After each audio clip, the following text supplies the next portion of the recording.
And so my grandmother was a single mother and my mom was a single mother. And then eventually I was a single mother. So I was born to my mom and dad. I never knew my biological dad. Growing up, I mean, I think I met him a few times, but not enough to like know who he was. And they were separated, I believe, by the time I was 5 months old. My mom was 18 when she had my brother, and then had me when she was 20. And then she met who I call dad, who married my mom next, and who I knew as my dad, and when I was 5 months old. So then they got married and we were adopted. I remember being adopted because we sat around a big old table in a courtroom. They had 2 more children, my little brother Joe and my sister Danielle. When I was almost 7, Joe was born, and then Danny was born 2 years later in August, and she died November 18th from SIDS. My mom had worked nights and she came home and she says, where's Danny? And she hadn't woken up yet, and she thought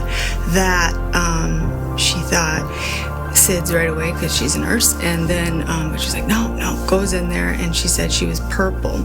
And so she was resuscitating her and doing CPR on her. And the ambulance came while we're in the bathtub and took her. And we went to school.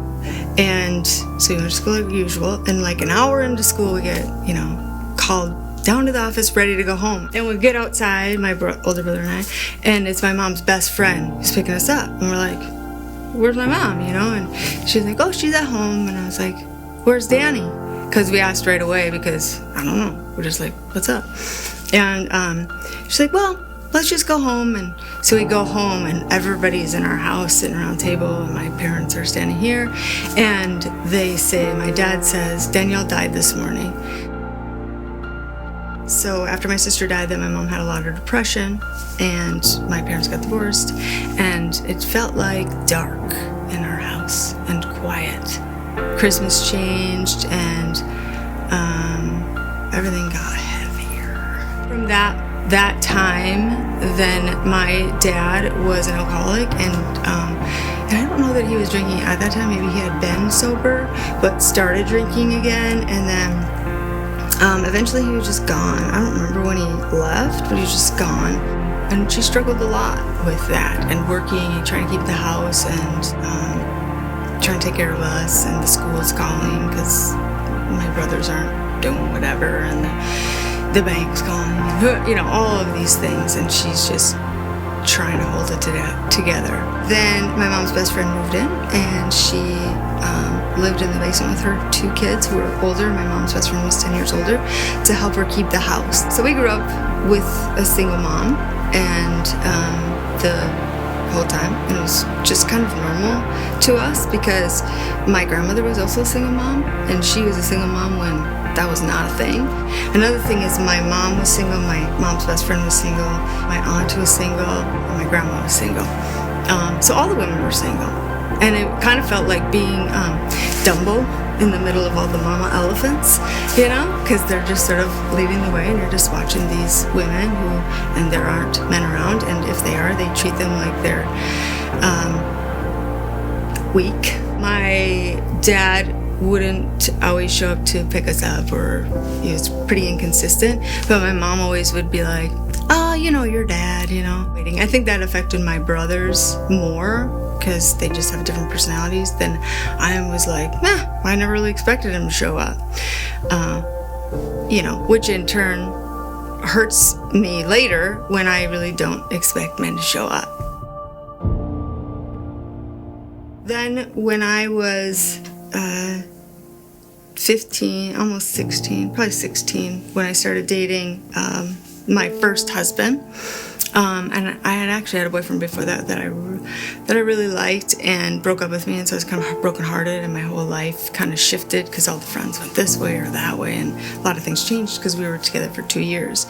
So then when I met this boy, he was just cute and popular. I mean, really, I wasn't making a life decision because some of his values and goals were different. How were you with him?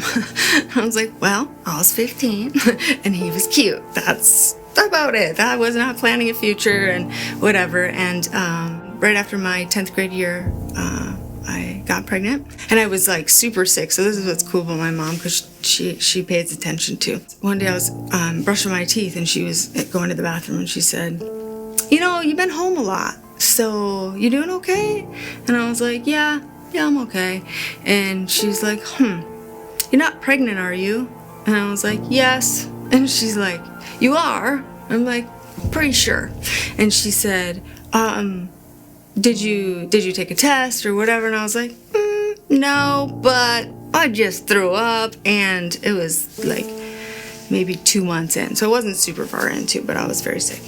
And she's like, okay, well, we'll go make a doctor's appointment. And she went with me. And anyway, so he was born a month after I turned 17. My grandmother was a teen parent. My mom was a teen parent. And I was a teen parent. You know, up until then, I'm like, oh, I'm gonna get him Happy Meals, and we're gonna go to Burger King, and because that's where I had worked before. So, and I'm gonna order him special cheeseburger because I just thought that was the cutest thing. And a lot of it was loneliness, thinking, oh, this kid's gonna be like my buddy. I'm gonna have somebody with me. And he came out screaming, and they put him on me, and I immediately was like, I just wrecked this child's life.